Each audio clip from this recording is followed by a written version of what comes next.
প্রথমে দেখে নেব আজকের 40টি তাজা খবর। শুরুতেই শিরোনাম। মুখ্যমন্ত্রী যেভাবে দিক নির্দেশ করেছেন তাতে আমরা খুশি। শুভেন্দুর সঙ্গে বৈঠক শেষে যা বললেন এনসিপিআই সংসদ। আগস্টে ঢুকেনি 3000, অনেকের বন্ধ হয়ে গেছে অন্নপূর্ণা, তালিকাতে থাকতে পারেন আপনিও। ছোটাছুটি অতীত, এবার বাড়িতে বসে করুন পিএম কিষাণ আবেদন, এবার সহজ পদ্ধতি। বেআইনি পার্ক ফ্রি বন্ধ করুন, পুরসভায় আসছে অ্যাপ নির্ভর ব্যবস্থা, মুখ্যমন্ত্রীর বড় ঘোষণা। সরকারি হাসপাতালে খাবার বাধ্যতা বৃদ্ধি নিয়ে স্বস্তি, রাজ্যের সিঙ্গেল বেঞ্চ রায় খারিজ ডিভিশন বেঞ্চ।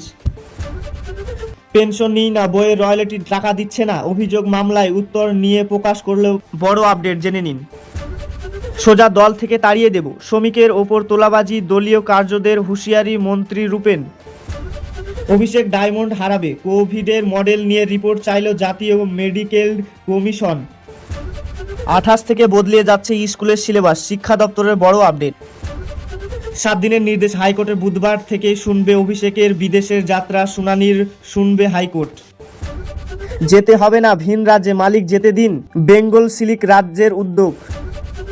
টিকিটের লোভে দলবদল, তৃণমূল কর্মীদের মতলব বোঝা সীমিত বার্তা, মানুষের জামা বদলাতে লোকে ভোট দেয়নি।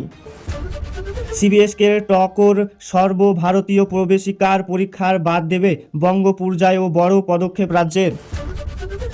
মমতা সাহেবকে সরিয়ে সুপ্রিম কাকলি দল, বার্তা দিলেন এডিআই বৈঠকের উদ্যোগ ও এনসিপিআইয়ের 3 সংসদ। এতক্ষণ শুনলেন সংবাদ শিরোনাম, এবার শুনে নিন বিস্তারিত খবর। বিস্তারিত খবর শোনার আগে আমাদের ভিডিওটা যদি ভালো লেগে থাকে তাহলে চ্যানেলটি একটি সাবস্ক্রাইব ফলো করে দেবেন।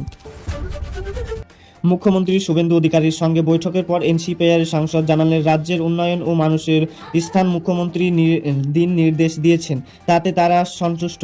বৈঠকের রাজ্যে বিভিন্ন উন্নয়নমূলক প্রকল্প এবং প্রশাসনিক বিষয়ের কেন্দ্রে রাজ্যের সম্পর্ক নিয়ে আলোচনা রয়েছে বলে জানা যায়। সাংসদের ব্যবস্থা মানুষের সমস্যা সাধারণ উন্নয়নের কাজে রেখেছে, এগিয়ে যাওয়া তাদের মূল লক্ষ্য। এই মুখ্যমন্ত্রী পরমাণু ও নির্দেশ মেনে কাজ করছে।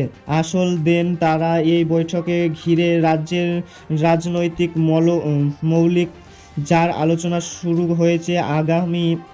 আগামী দিনে বৈঠক প্রকার রাজ্যের রাজনৈতিক পরিস্থিতি কথা পড়ে সেটির উপর নজর রাখবে।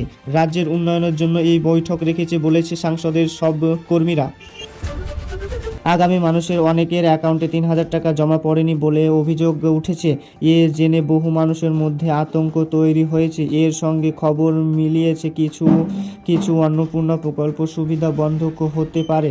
কেন এমন হচ্ছে তা নিয়ে নানা প্রশ্ন উঠেছে। প্রশাসনের পক্ষে থেকে নথিযোগ্য ও তালিকা যাচাই করার পরই নেওয়া হবে বলে জানা যায়। তাই যারা এই টাকা পাননি বা অন্নপূর্ণা প্রকল্প সুবিধা নিয়ে অনুষ্ঠিত রয়েছেন তাদের নিজেদের নাম সরকারি তালিকা রয়েছে কি না তা একবার অবশ্যই যাচাই করে প্রমাণ দেওয়া হবে। প্রয়োজন হলে দপ্তর বা স্বাস্থ্য দপ্তর প্রশাসনের সঙ্গে যোগাযোগ করে বিস্তারিত অর্থে জেনে নেওয়ার চাইত। এবার আর পিএম আবাস যোজনা আবেদন করার বিভিন্ন সরকারি দফতর যেতে হবে না। সরকারি আবেদন নথিপত্র আর সহজে করতে পারবেন অনলাইনে। ব্যবস্থার উপর জোর দিচ্ছে যোগ্য আবেদনকারীরা। বাড়িতেই বসে মোবাইল বা কম্পিউটার মাধ্যমে আবেদন করতে পারবেন। আবেদন করার সময় আধার কার্ড পরিচয়পত্র ঠিকঠাক থাকলে আবেদন খারিজ হবে। প্রয়োজনীয় অন্য নথি আপডেট করতে হবে। আবেদন জমা পড়ার পর দপ্তর নথি যাচাই করে সব অর্থ সঠিক থাকলে আবেদন অনুমোদন করে সরকারি নিয়ে অনুযায়ী আশা নিয়ে অর্থ সহজে দেওয়া হবে। তবে আবেদন করার আগে নিজের যোগ্য এবং জমা নথিপত্র সব ঠিকঠাক আছে কিনা সেগুলো দেখে নেবেন। পরিষ্কার জানিয়ে দিয়েছে যদি নথিপত্র এবং সকল কাগজপত্র ঠিকঠাক থাকে তাহলে আপনার অ্যাপ্লিকেশন সম্পূর্ণ হবে।